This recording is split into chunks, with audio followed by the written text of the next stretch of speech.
Hello everyone, Giltar here with a video response to VersusEclipse's question, or his video where it's entitled GN Redundant. And I would have to say I do agree that the term of GN is overused in Gundam 00 by a long shot. It was just like there's a point where there's GN everything almost, and so that got kind of odd and tiring. But at the same time, I don't mind it too much. I mean, I recognize it as a reference and homage to the Minovsky particles of Mobile Suit Gundam and the Universal Century technology, and so that's interesting. Now, in terms of the GN and what it might mean, especially when VersusEclipse was speaking of the GN clause that the GNX has, and how it could be a sort of anti-GN countermeasure, might be able to weaken or cancel out GN fields. That's an interesting concept. I think that's a really good explanation for it. And we've seen similar things in the Exia's GN long and short swords, the GN rifle / swords, which those weapons appear, when they're used as bladed weapons, they appear to be physical weapons. So that could be something. They seem to have no issues with cutting through anything that they hit. And at the same time, we do have another sort of type of GN sword here, which has like the GN energy blade. So I don't know how that differs, because obviously that does use a GN field, essentially. But I think the anti-GN properties of a GN claw, or the GN long and short swords, for example, is a good explanation.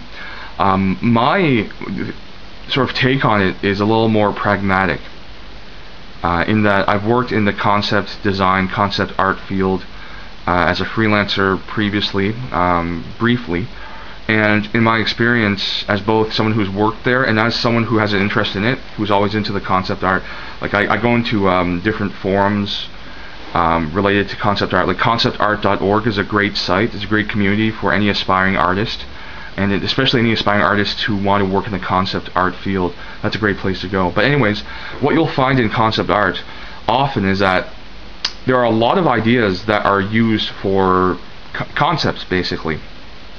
And unfortunately, the majority of those ideas don't really get used in the course of the actual product. Like if it's a movie, TV show, video game, animation, whatever, there's a lot of concept ideas that are implemented into the design and background of a character, but rarely will you see most of them used. Most of the time you only see a few things used. And often when you're working as a concept artist, your job is essentially taking somebody's basic idea, their basic core idea, and then you put your own spin on it. You flesh out the idea, you give it a full treatment. Like you really brainstorm and give a lot of different treatments for a particular concept. You're coming at it from many angles, trying to see what works for it and what doesn't, according to whoever you're working for. And so I think that's one of the things with the GN technology in Gundam 00. There's a lot of things that if you look at the concept art, they are listed, or they're like, you'll see little scribblings by the artists, usually in Japanese, like in kanji, but sometimes you'll get it in English too, where they'll say GN this or whatever that. And really, most of the time that the only time you'll really only see these things is in those concept art sheets, basically, or in the background information. Like if you go to mahq.net, you'll see all this background information for the different mobile suits, like their statistical data, armaments, other types of specifications.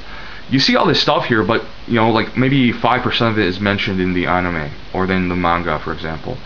And another good example of something where you'll see a lot of background information that's never mentioned in the production is Star Trek and Star Wars. A lot of this stuff is fleshed out and released as these sort of technical manuals, these collections of all this technical data on the technology of Star Wars or Star Trek, for example.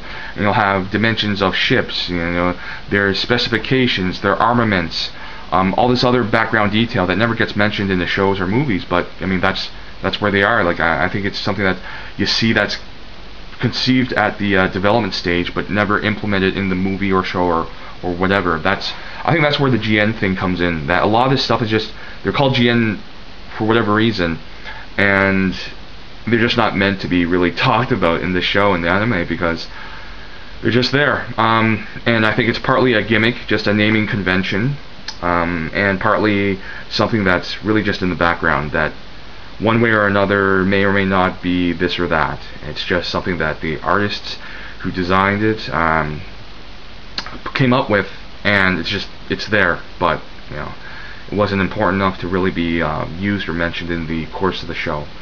So that's my take on it.